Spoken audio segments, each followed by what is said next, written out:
Bueno, tengo un mensaje que quiero compartir esta noche, que he titulado de la siguiente manera: estancado en el estanque. Y me gustaría hablar a todos aquellos que se sienten estancados en algún área de su vida. Déjame hacerte una pregunta. ¿Alguna vez has estado atascado en un lugar donde no querías estar? Yo recuerdo hace 15 años atrás, en mi época universitaria, cuando llegaban los exámenes, yo me ponía muy nervioso. Y a mí los nervios, mis amigos lo saben muy bien, me agarran aquí en la tripa. Y yo no sé si entiendes lo que quiero decir, pero se me revuelve todo y empieza una tormenta aquí adentro. Y recuerdo que era época de exámenes, yo había salido de un examen, estaba nervioso, tenía una tormenta aquí dentro y todavía quedaban unas clases, pero dije, no, yo voy a huir porque tengo no lo voy a decir, tengo un zorrillo ahí.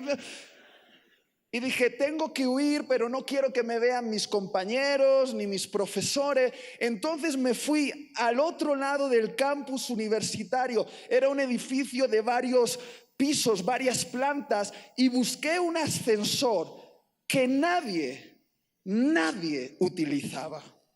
Me metí en ese ascensor y de repente yo estaba ahí y me vino el apretón. Y yo soy de los que dicen, más vale perder un amigo que perder una tripa. Y lo saqué, hermano. Esto para Satanás, y ahí lo dejé. Y de repente ocurrió lo inesperado. Se para el ascensor, se abre la puerta y dos compañeras universitarias entran al ascensor, a la atmósfera de muerte que había ahí. Yo no sabía dónde meterme. Yo estaba mirando a todos lados diciendo, ¿se estarán dando cuenta de esto? Yo no sé cuánto tardó el ascensor en llegar abajo, pero a mí se me hizo una eternidad. Me sentía atascado hasta que de repente la puerta se abrió. Yo no dije nada, salí corriendo y creo que a partir de ese día no me volvieron a hablar, o pensaron que estaba loco o que estaba muerto, pero no me volvieron a hablar. Y ahí estaba, atascado. ¿Alguna vez has estado atascado en una circunstancia, en un lugar, en un momento en el cual no querías estar? Mira, yo no necesito ser profeta para saber que algunos aquí están atascados en un lugar, una etapa, una relación, un hábito, y saben que no están donde deberían estar. Quizá llevas tanto tiempo ahí que te has acostumbrado, se ha convertido en tu normalidad. Pero cuando por fin logras conectar con la presencia de Dios, puedes escuchar su voz diciéndote, ¡hey! No te creé para eso. Y esta noche quiero hablar a todos aquellos que saben que no están donde deberían estar, pero se sienten atrapados. Quizá no sabes cuál es tu destino final, pero sabes que ahí donde te encuentras, de la manera en la que te encuentras, en la situación en la que te encuentras, no es para lo que fuiste diseñado. Y voy a ser bien claro desde el principio. Aquello que te está atascando no son tanto circunstancias fuera de ti como sistemas de pensamiento dentro de ti. Y hoy quiero, con la ayuda del Espíritu Santo, que seas libre de unas cadenas mentales que te están atascando, unas cadenas que hoy vamos a llamar el espíritu de víctima. ¿Está bien? Acompáñame a la escritura, Juan capítulo 5, versículos 1 al 11. Dice así: después de estas cosas había una fiesta de los judíos y subió Jesús a Jerusalén. Y hay en Jerusalén, cerca de la puerta de las ovejas, un estanque llamado en hebreo Betesda, el cual tiene 5 pórticos. En estos yacía una multitud de enfermos, ciegos, cojos y paralíticos que esperaban. Di conmigo, esperaban el movimiento del agua. porque un ángel descendía de tiempo en tiempo al estanque y agitaba el agua, y el que primero descendía al estanque después del movimiento del agua quedaba sano de cualquier enfermedad que tuviese. Y había allí un hombre que hacía 38 años que estaba enfermo. Y cuando Jesús lo vio acostado y supo que llevaba ya mucho tiempo así, le dijo: ¿quieres ser sano? Señor, le respondió el enfermo, no tengo quien me meta en el estanque cuando se agita el agua, y entre tanto que yo voy, otro desciende antes que yo. Jesús le dijo: levántate, toma tu lecho y anda. Y al instante aquel hombre fue sanado y tomó su lecho y anduvo, y era día de reposo aquel día. Entonces los judíos dijeron a aquel que había sido sanado: es día de reposo, no te es lícito llevar tu lecho. Él le respondió: el que me sanó, él mismo me dijo: toma tu lecho y anda. Este texto describe uno de los milagros más conocidos de Jesús: la sanación de un hombre paralítico. Un hombre que hacía 38 años que estaba paralítico en un estanque llamado Betesda. Yo he tenido la oportunidad de ir a Jerusalén y todavía permanecen allí las ruinas de ese estanque. Era un estanque muy cerca de la puerta de las ovejas, porque ese estanque se dedicaba para que los peregrinos trajesen sus animales y los lavasen antes de llevarlos al templo para el sacrificio. Por lo tanto, lo que tienes que saber es que Betesda no era un lugar bonito, era un lugar que olía a excremento de animal, había ruidos de corderos, ovejas, bueyes, había movimiento, había caos en ese lugar.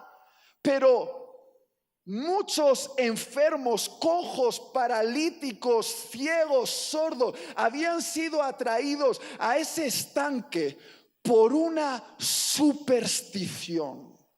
Porque los hebreos no tenían muy claro si eso era verdad del todo, porque había una historia que se contaba que decía que de vez en cuando un ángel descendía a ese estanque, agitaba el agua, y el primero que entraba en el agua era sanado de cualquier enfermedad.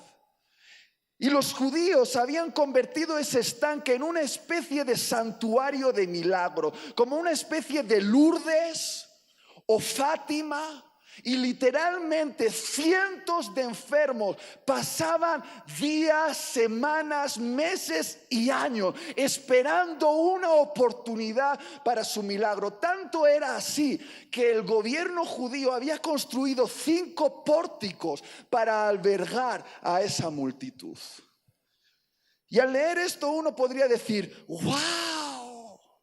¡Qué imagen tan bonita! Gente esperando su milagro. Pero te voy a decir lo que veo yo. Lo que veo yo es una multitud de enfermos tirados alrededor de un estanque como víctimas, esperando que un golpe de suerte les cambie la vida. Voy a volverlo a decir. Lo que yo veo es una multitud de enfermos tirados alrededor de un estanque como víctimas, esperando que un golpe de suerte les cambie la vida. Yo no veo una imagen preciosa de esperanza. Lo que yo veo es una multitud de enfermos estancados en un estanque. De hecho, la historia nos habla acerca de un hombre que llevaba en ese estanque 38 años esperando su milagro. No 1, no 2, no 3, 38 años estancado en ese estanque. Y yo me imagino que cuando llevas 38 años en un mismo lugar, pues tú ya tienes tu historia ahí, ¿verdad? Probablemente la gente le conocían y le llamaban el para, o quizá le llamaban el tico. Y siempre que venía un nuevo enfermo al estanque le decía: vete a hablar con el tico, que él te va a explicar la historia del estanque y te va a contar esa historia de aquel que supuestamente se sanó y cómo ocurrió. Y probablemente el tico tenía un lugar en ese estanque, y entre los mediocres, entre los enfermos, él era un histórico. Y ahí estaba. Ahora, me llama la atención el nombre de ese estanque, porque nada en la Biblia es casual. Ese nombre es un nombre en arameo, Betesda, que traducido al español significa casa de misericordia. Y queridos hermanos, no puedo evitar pensar en una comparación con la iglesia, porque ¿qué es la iglesia sino una casa de misericordia? ¿Sí o no? Y sorprendentemente a veces la iglesia se parece demasiado a ese estanque, con una multitud de gente esperando durante años, sentados en una silla domingo tras domingo, esperando a que un agua mágica se agite por un ángel y su vida cambie milagrosamente.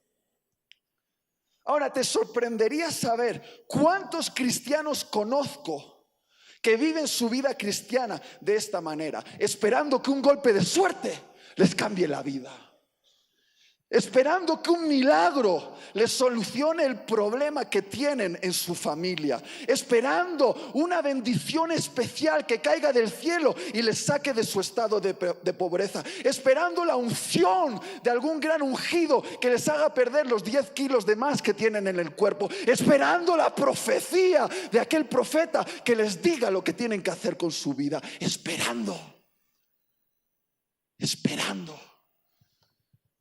¿Sabes qué tipo de gente es esa? Gente con una superstición. Gente que dice: un día ocurrirá algo mágico y mi vida será diferente. Quizá lo que tú llamas fe no es más que una versión religiosa de superstición. Porque seamos honestos, los hispanos, los latinos y españoles somos bien supersticiosos, ¿verdad? Nos agarramos siempre a cosas mágicas. Y ya llevo unos años en la iglesia para darme cuenta de las supersticiones que tenemos aquí dentro. ¿Cuántas veces he bajado del escenario y se ha acercado la hermanita y me ha dicho: pastor, ore por mí, que a usted Dios sí le escucha? Ore por mí para que mi matrimonio se arregle. Y no me entiendas mal, tu matrimonio no se va a arreglar porque el pastor ore por ti. Se va a arreglar cuando confrontes el problema, perdones a tu cónyuge y lo empieces a honrar como es debido. Otros dicen: pastor, estamos ungiendo las sillas con aceite para que Dios las llene de almas. Y no me entiendas mal, pero por mucho que hagas una ensalada encima de la silla, no se van a llenar de gente hasta que no salgas a la calle y comiences a compartir tu fe con tus compañeros de colegio, de trabajo o tus vecinos. Otros me dicen: pastor, declaro 3 veces al día desde el sillón de mi casa: soy próspero, soy próspero, soy próspero. Y entiéndeme, si quieres ser próspero, hazte un currículum y sal a la calle a buscar trabajo o monta un negocio y ten valor de emprender algo. Otros me dicen: pastor, estoy ayunando porque le he pedido un deseo a Dios y no voy a parar hasta que me conceda el deseo.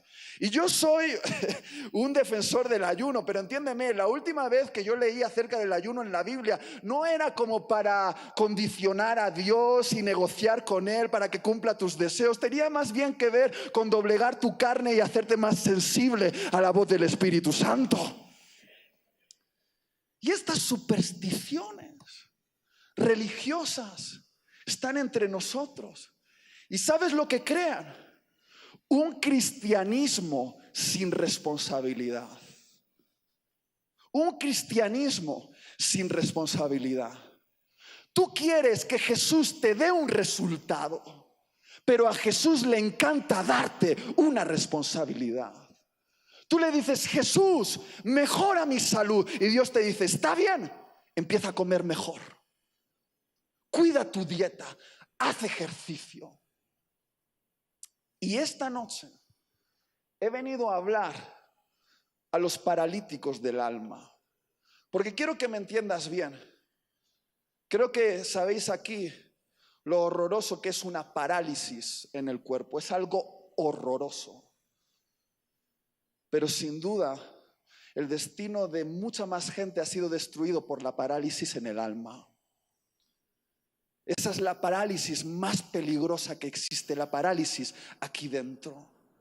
Y hay gente que está paralizada, está estancada en el mismo hábito, en el mismo problema, en la misma religión, y se sientan domingo tras domingo en esa silla esperando que algo ocurra. Y te voy a decir una cosa: hay algo peor que morir completamente, y es vivir a medias. Saber que has sido creado para volar y andar arrastrándote por la vida.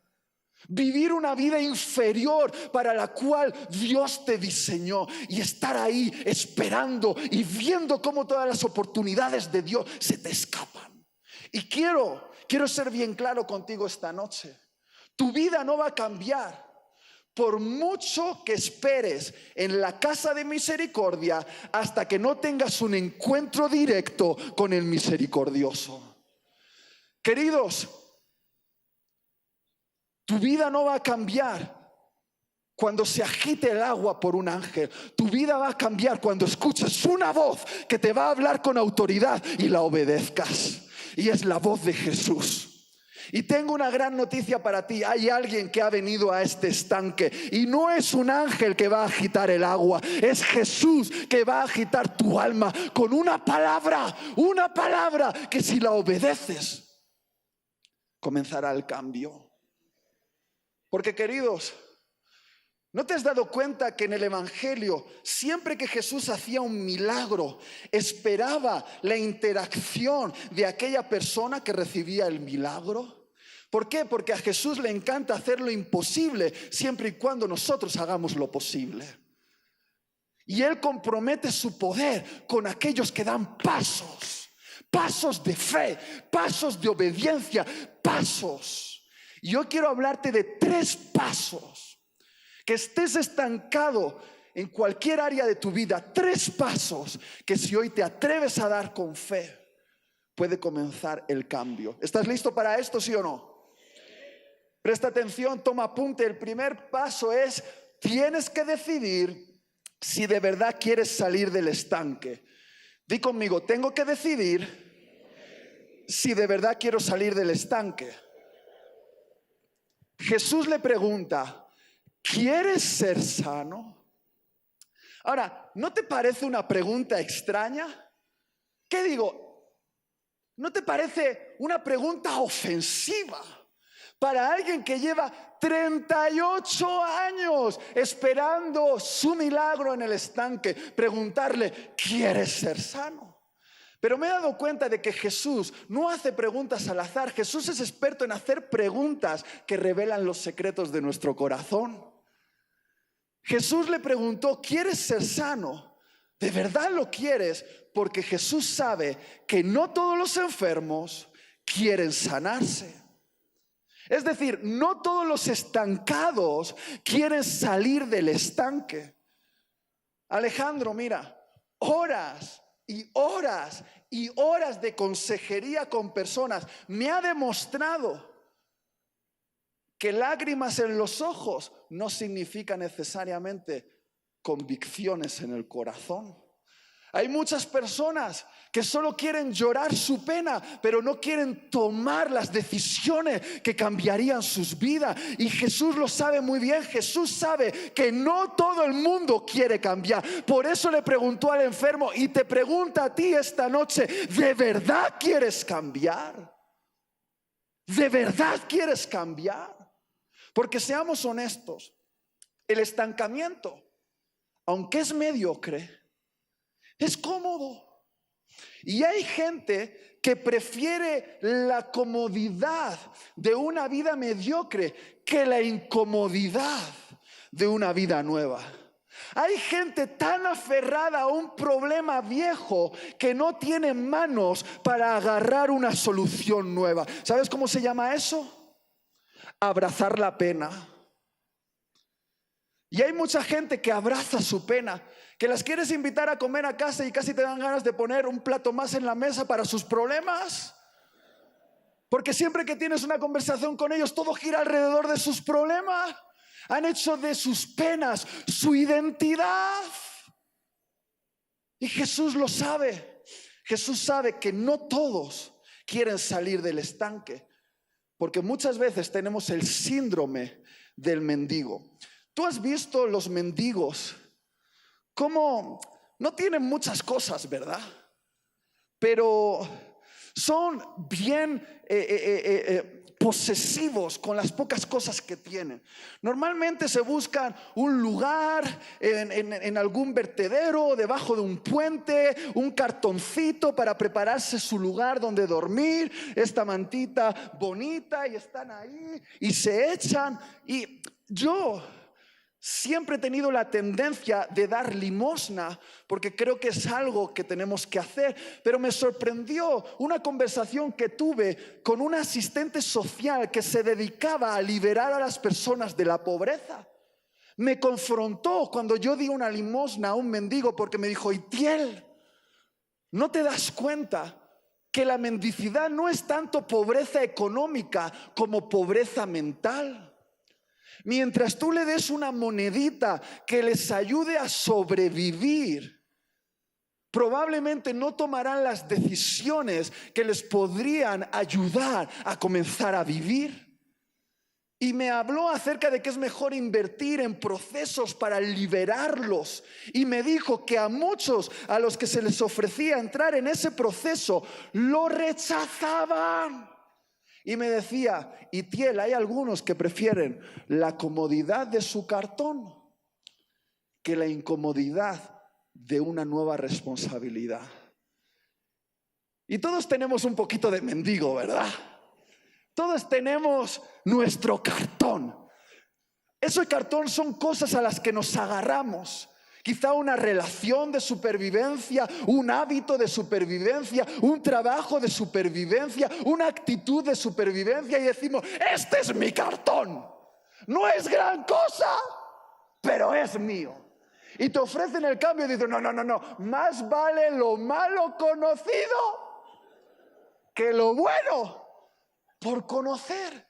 Y nos agarramos al cartón, nos echamos sobre él y decimos: que aquí nadie entre. Y Jesús sabe que es fácil abrazar nuestra pena. Jesús sabe que es fácil hacerse dependiente de nuestro cartón. Por eso esta noche nos pregunta: ¿de verdad quieres cambiar? ¿Estás dispuesto a soltar tu cartón para agarrar una responsabilidad? ¿Estás dispuesto a soltar la comodidad de una vida vieja para agarrar la incomodidad de una vida nueva? Y la respuesta sincera es que algunos aquí no. Pero como Dios te ama tanto, quizá te haga tocar fondo. Porque muchos, para cambiar, necesitan tener un choque de realidad de lo que significa estar en ese cartón. Necesitan tener un impacto emocional, necesitan tocar fondo, lo que yo llamo el efecto cerdo. Porque ¿cuándo cambió el hijo pródigo? Cuando estuvo entre los cerdos peleándose con ellos para comer unas algarrobas. Ese día cambió. Y queridos hermanos, hay gente que para cambiar necesita tocar fondo. Hay gente que para dejar de fumar necesita que el médico le diga: mira, ¿ves esta radiografía de tus pulmones? Es cáncer. Y al día siguiente ni un cigarrillo más. Hay gente que para dejar de ser un tirano en su casa con sus hijos y su esposa necesita ver un día a su hijo en una esquina haciéndose pipí encima de miedo, y esa imagen es tan chocante que al día siguiente ese padre cambia y se empieza a comportar bien.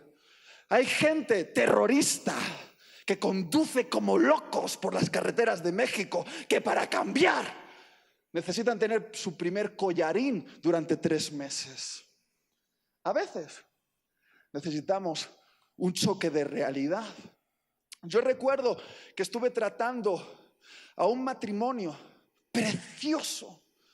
Su mujer me llamó un día llorando y me dijo: Itiel, he descubierto el historial de mi marido. He visto que mi marido consume pornografía. Estaba rota.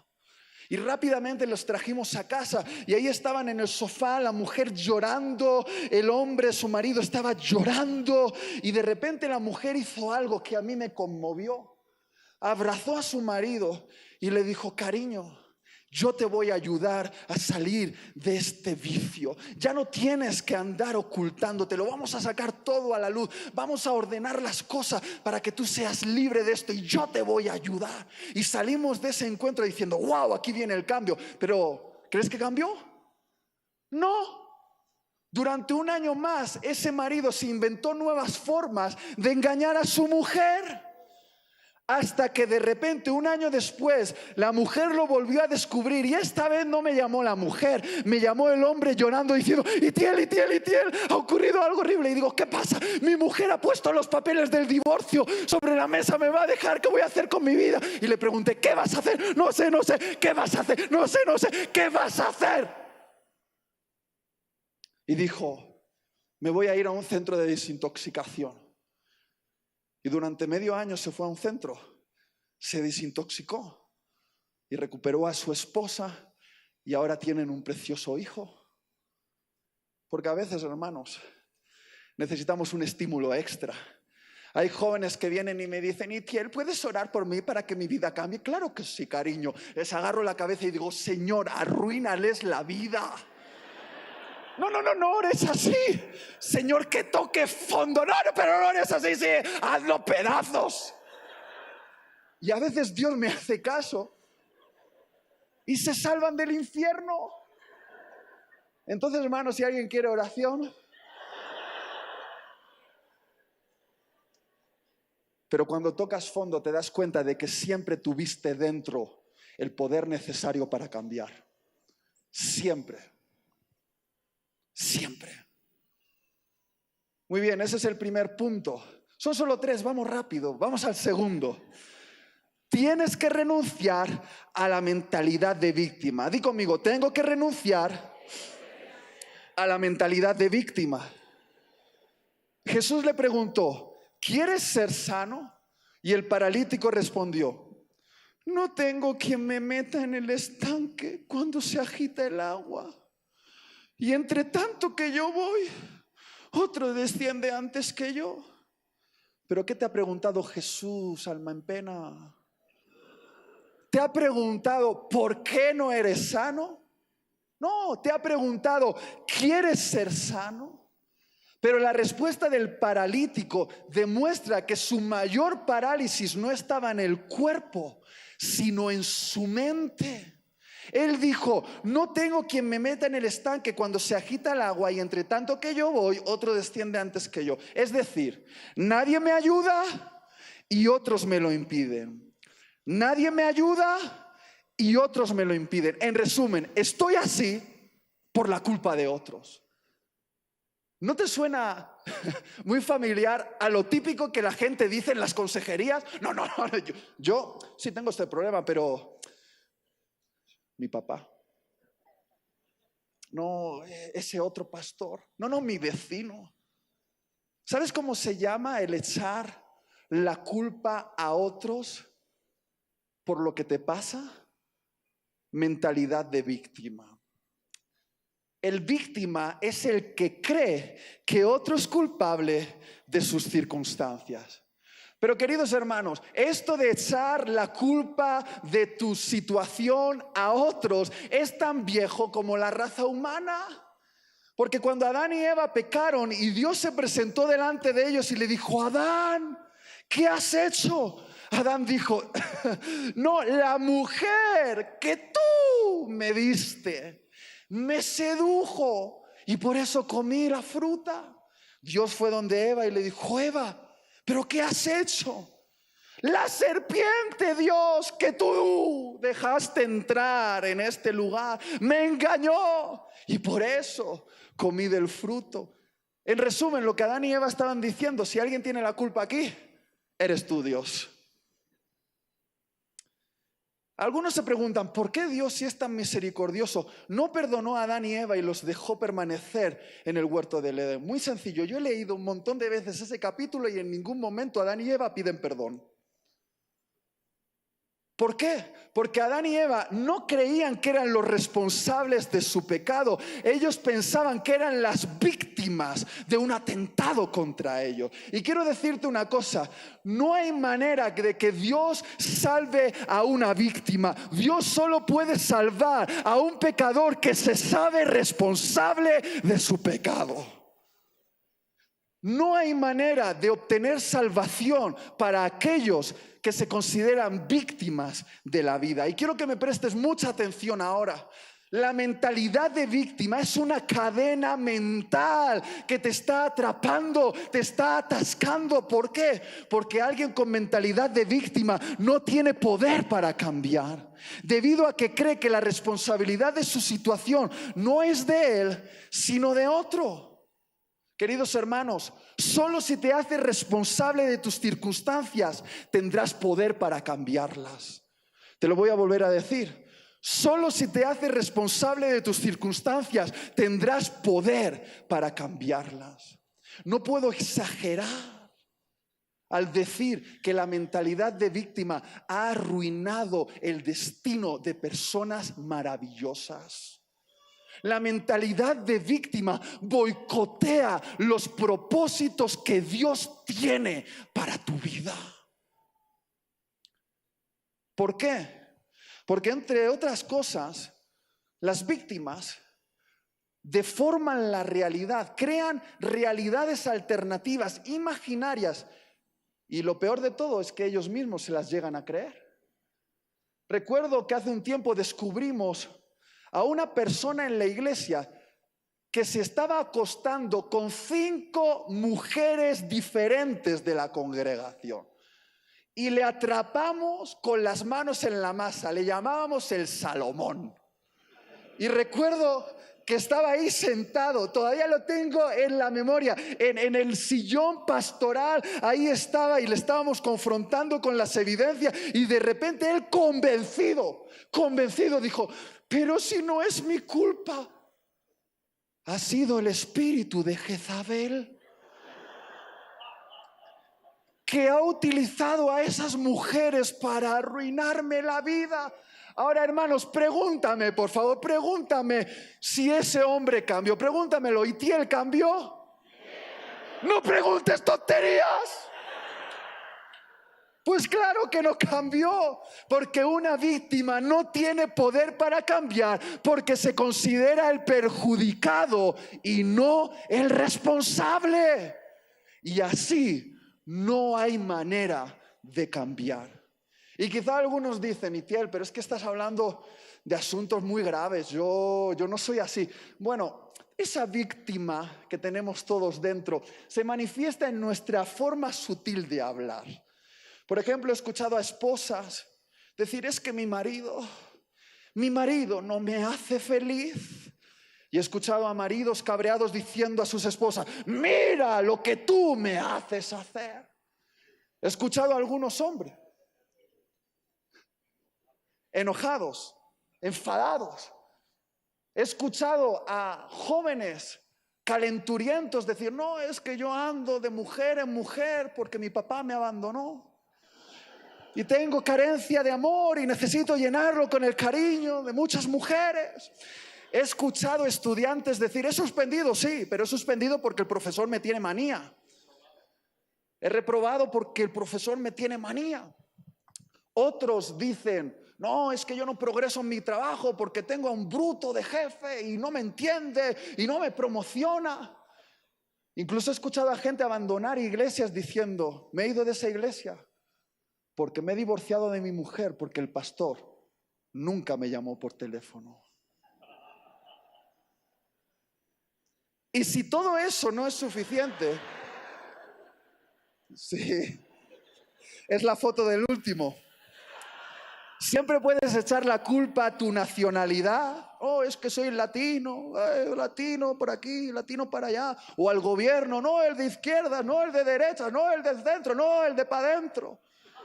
Y si no, te puedes inventar una enfermedad. Gente que me dice, no, es que yo tengo déficit de atención. ¿Déficit de qué? Que no prestas atención porque no te da la gana. Y si todo eso falla, siempre tenemos el comodín de Satanás. Que dicen, cuenta la historia, que en una iglesia, no voy a decir cuál, encontraron a Satanás llorando a la puerta. Y un cristiano se acercó y le dijo, ¿qué te pasa, Sata? ¿Pero qué te pasa? Y dice, es que ahí adentro me echan a mí la culpa de todo. Y queridos hermanos, si quieres descubrir finalmente al verdadero culpable, solo tienes que mirar a un espejo. ¿Alguien me está entendiendo, sí o no? Pero ¿qué podemos esperar, hermanos? ¿Qué podemos esperar de una generación que ha sido educada por madres hispanas? ¿Sí o no? Que cuando el niño había que levantarlo temprano de la cama y lloraba, no, mamá, no quiero. ¿Qué decía la madre hispana? Pobrecito. El niño se caía y venía con una herida. ¿Y qué le decía la madre hispana? Pobrecito. El profesor le echaba la bronca, la bulla, porque se había portado mal. ¿Y qué le decía la madre hispana? Pobrecito. Y ese pobrecito se nos ha ido metiendo como un mantra y hemos pensado que somos pobrecitos. Hemos empezado a sentir autolástima por nosotros. Y ahí estamos. ¡Mira mi herida! ¡Mírala! ¡Me duele! Hermano, ocurrió hace 10 años. ¡No! Y se lamen las heridas. Y de tanto lamerlas, no hay manera de que cierren. ¡Pobre de mí! ¿Alguien me puede ayudar al piano, por favor? Y yo no quiero de ninguna manera menospreciar tu dolor. Yo sé que algunos aquí habéis vivido situaciones muy difíciles en la vida. ¿Está bien? Pero hoy tenemos que liberarnos de las cadenas de ese espíritu de víctima. Y hay alguien que nos demostró cómo se viven las cruces de la vida. Y ese es Jesús.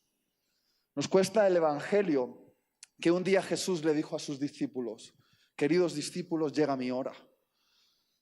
Me toca ir a la cruz. Me van a desnudar, me van a clavar y voy a morir en una cruz. Y dice la Biblia que Pedro se acercó a Jesús y le dijo, Jesús, no, que jamás te acontezca eso. Y le dice esta frase, ten compasión de ti mismo. ¿Y qué le responde Jesús a Pedro? Apártate de mí, Satanás, porque tú no ves las cosas desde la perspectiva de Dios, tú ves las cosas desde una perspectiva meramente humana. ¿Qué estaba diciendo Jesús a Pedro? ¿Y qué nos está diciendo a todos nosotros? Que el victimismo, la autolástima, la autocompasión está inflamada por el mismo infierno. Boicotea los propósitos de Dios en nuestra vida. Porque ¿qué hubiese pasado si Jesús hubiese tenido compasión de sí mismo? Que no hubiese ido a la cruz. ¿Y qué hubiese pasado entonces? Que todos nosotros estaríamos perdidos. Y queridos hermanos, Jesús nos enseña a llevar las cruces de nuestra vida de una manera diferente. Me encanta esa frase que decía Jesús, a mí nadie me quita la vida, soy yo quien la entrego. Y creo que eso es una manera muy diferente de afrontar el dolor, las crisis y las dificultades de nuestra vida. Es tomar la cruz y decir, yo no soy una víctima de esto, yo llevo esta cruz de tal manera que voy a dar gloria a mi Dios. Yo voy a llevarla con responsabilidad. Quizá duele, y es cierto que duele, pero la voy a llevar de tal manera que cumpla el propósito que Dios tiene para mí. Y queridos hermanos, voy a ser bien claro. Las personas que más admiro en este mundo han sido personas que han tenido historias trágicas, historias de dolor, de sufrimiento, de hambre, de guerra, de problemas y enfermedades. Personas que un día de alguna manera tocaron fondo, pero usaron ese fondo para impulsarse hacia arriba. Personas que se sobrepusieron a las dificultades y caminaron con valor y llevaron su cruz hasta el final. Esas personas a las que la vida les dio limones y ellos dijeron: me voy a hacer una limonada. Y después abrieron un puesto de limonadas y se hicieron ricos. Y lo que te quiero decir, hermano, es que se vale llorar. Se vale llorar, pero no toda la vida. Hay un momento que tenemos que dejar de lamentarnos y obedecer una voz. Y ese es el último punto. Obedece la voz de Jesús. Jesús le dijo: levántate, toma tu lecho y anda. Queridos, todos los hombres y mujeres de la Biblia tuvieron que decidir entre lamentarse por su situación o obedecer a aquella voz que les pedía hacer algo que parecía que no tenía sentido. Por ejemplo, Josué tuvo que decidir entre lamentarse por la pérdida de Moisés, ese pueblo que siempre causaba problemas, y una tierra por conquistar llena de gigantes. Tuvo que decidir entre lamentarse por eso o obedecer la voz que le decía: esfuérzate y sé valiente, cruza el Jordán y todo lo que pise la planta de tu pie os lo voy a entregar. Ruth tuvo que elegir entre lamentarse por la pérdida de su marido, una suegra amargada, y ser vituperada por un pueblo racista como los judíos, que eran muy racistas con los extranjeros. Tuvo que decidir entre lamentarse por eso o obedecer la voz que le decía: vístete, sal al campo y recoge espigas, porque estoy a punto de redimirte a ti, redimir a tu familia, y de tu descendencia nacerán reyes. Queridos hermanos, todos en la Biblia en algún momento tuvieron que decidir entre lamentarse o obedecer esa voz. Y Jesús le dijo a ese paralítico: levántate y toma tu lecho. Ahora, yo siempre me he preguntado por qué era tan importante tomar el lecho. ¿Por qué no solo levántate? Porque, hermanos, el lecho era un símbolo de identidad para los enfermos. Donde estaba ese lecho, estaba su casa y estaba su sustento. Y la gente sabía que ese lecho representaba un lugar donde echar limosna. Por lo tanto, cuando Jesús le estaba diciendo al paralítico: quita el lecho de ahí, lo que le estaba desafiando era a renunciar a toda posibilidad de volver atrás. Le estaba diciendo: renuncia al por si acaso en tu vida, quema los barcos de regreso. ¿Alguna vez has oído esta frase? Quema los barcos. ¿La has oído? Es una frase en honor a un gran conquistador macedonio llamado Alejandro Magno, que conquistó medio mundo.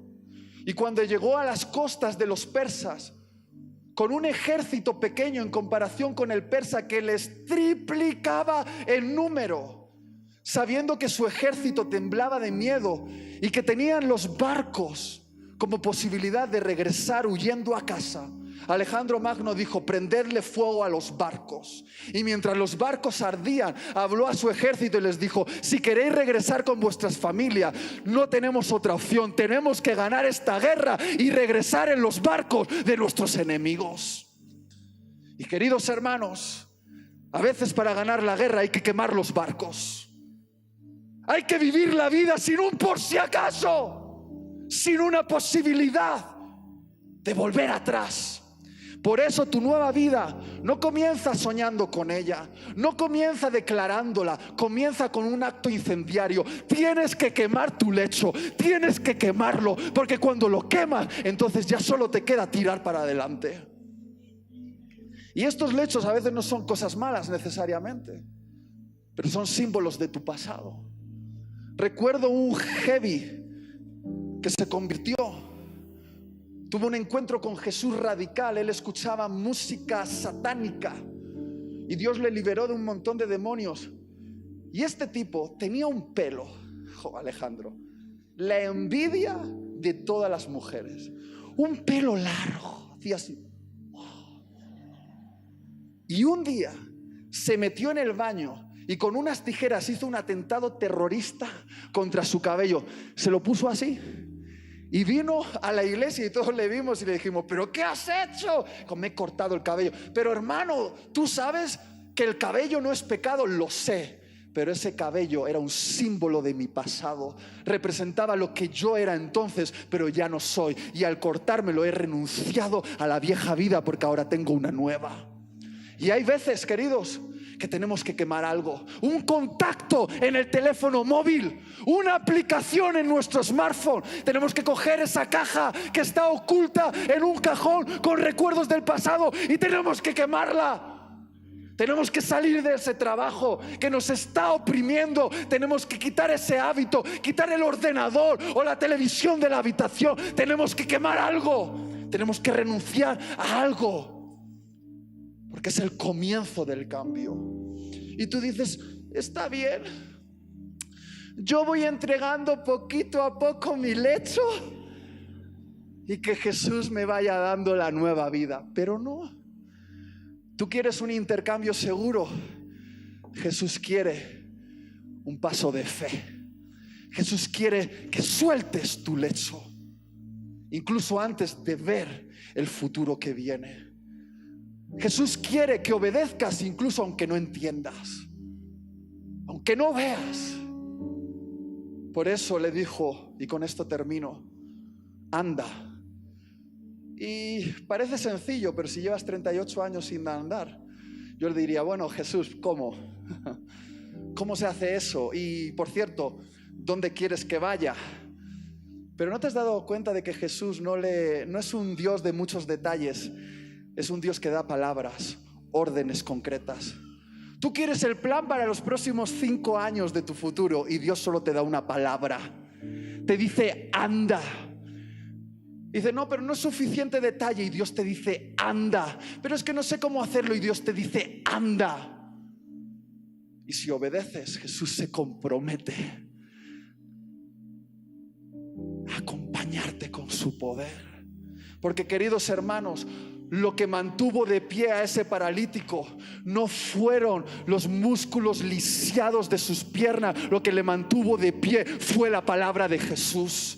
Literalmente Él no caminó sobre sus piernas, Él caminó sobre la palabra de Jesús. Y hay veces que tenemos que caminar sobre una palabra, con músculos lisiados, con matrimonios medio rotos, con situaciones difíciles, pero una palabra